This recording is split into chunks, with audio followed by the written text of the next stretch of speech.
آپ صلی اللہ علیہ وسلم نے فرمایا، جب جنتی جنت میں اور دوزخی دوزخ میں داخل ہو جائیں گے، اللہ پاک فرمائے گا جس کے دل میں رائی کے دانے کے برابر بھی ایمان ہو اس کو بھی دوزخ سے نکال لو۔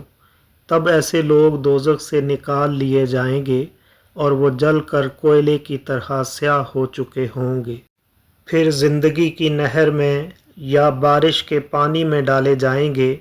یہاں راوی کو شک ہو گیا ہے کہ اوپر کے راوی نے کون سا لفظ استعمال کیا۔ اس وقت وہ دانے کی طرح اگ آئیں گے جس طرح ندی کے کنارے دانے اگ آتے ہیں۔